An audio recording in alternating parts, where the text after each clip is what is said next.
Now that you know the pros and cons for Darwin, now I come here and I talk to you now about things you should know before you move to Darwin so that you can prepare adequately. Item number one that you need to know before you make a move to Darwin, you need to have proper arrangement and you do your thorough research in regards to accommodation. You should be able to know who is there to accommodate, to give you accommodation and to receive you from airport, because like I said, Darwin is set up in a way that most of Kenyans here, they live in a family, and once you know that our people tend to live as family, they really don't like hosting other people, and therefore accommodation sometimes can be tricky. Okay, so accommodation can be very tricky. Therefore I urge you so that before you start planning to move from interstate, or before you start planning as a family or as a student saying that I'm considering options to travel to Australia, but specifically Darwin, please make sure you arrange your accommodation so that you won't get stuck and stranded here. Because I tell you, even for us Territorian who live in Darwin, it's really hard for us to get property for rent because there's scarcity in housing. There's shortage of housing here in Darwin, extreme shortage of housing. Therefore, you need to plan for accommodation. Ask for someone, if someone's going to host you. Ask for your school if they're going to give you an hostel in terms of payment. But I tell you, the hostel is very expensive, but still you have to make those arrangements so that to see that is it going to fit you or not. Okay, now another problem that we have is money, and this one I've seen a lot is happening. Most of us Kenyans, we tend to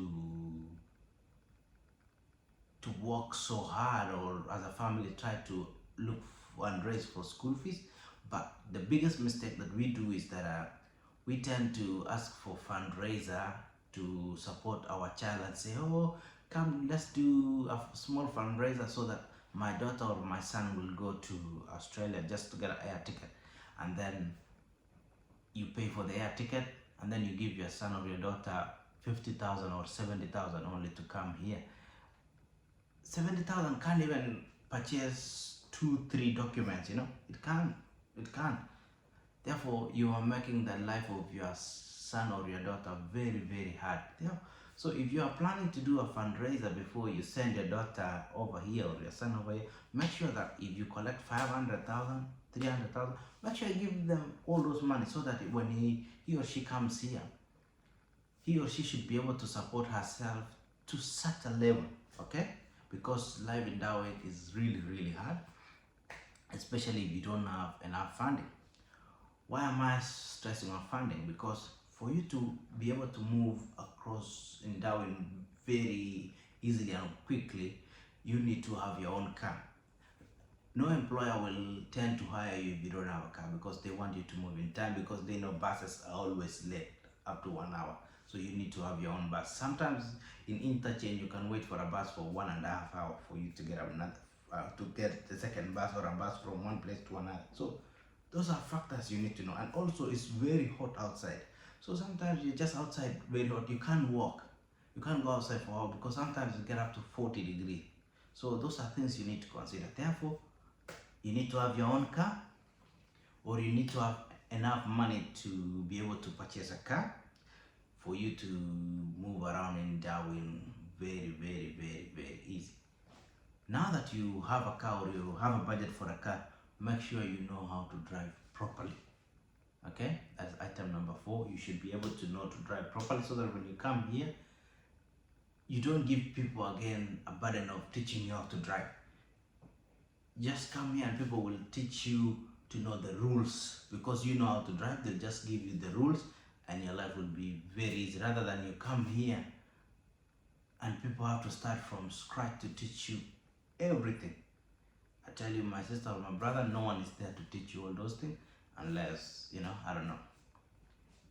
Number 2 or number 5 is start practicing theory test for driving test. Start practicing. If you are interested, just Google MVR, because in Sydney they call ATO, they call what?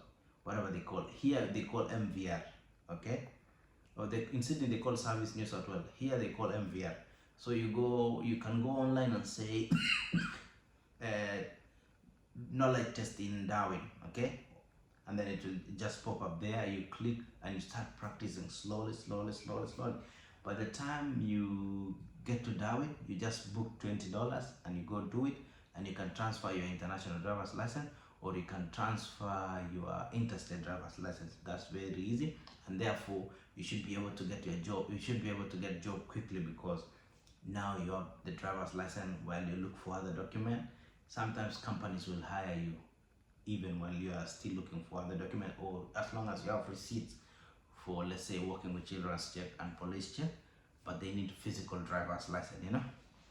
Now, make sure that you know how to drive and all those. If you're moving from another state to Darwin, you should be able also to apply for the jobs while you're still in that state. Before you transfer here, you should be able to apply for jobs. Ask for someone to give you the address and all those, change your resume and all those, so that, because sometimes the jobs takes 2 to 3 weeks. So by the time you come here, the duration or the mature time for your resume to be viewed and all those is already. But another job, sometimes you can just submit today and tomorrow you have it. So it really depends. So all I'm saying is you need to plan yourself well, okay? Because if you fail to plan, who to blame? It's only you, okay? So apply jobs as early as possible, so that when you come here, you can just do the follow-up, or you just go straight for an interview. Now, another thing is, like I say, let's go back to money. You need to also have enough money, so that if people host you, you should be able to supplement and say, okay, I can do this, or try, okay? Rather than just coming here empty-handed. It's so hard here. If you don't have anything, it's really hard. Another thing that is very important for us Kenyans to consider is maturity and patience. The problem we are having as Kenyans, I was talking to a guy from Nigeria, and then I was asking him problems or challenges that are facing Nigerians here in Australia, and I realized that their problems and our problems are not the same. Why? Most of Nigerians who are coming to Australia, or rather Darwin or Australia, most of them are already undertake their bachelors in their country, so they are here to do the second degree, or they are doing masters. So they are so mature, they don't face the same problem like we face, because here in Australia, Kenyans we are sending 19-year-old boys, 19-year-old girls, so their problem and our problem are not the same. We Kenyans, we are experiencing life for the first time, because we are just released from prison, of, let's say, high school and family, and we are dumped into this unknown country whereby everything is accessible. While those from Nigeria, they are here, but they've already seen life, they've already experienced things. So when they're here, they do different things than us.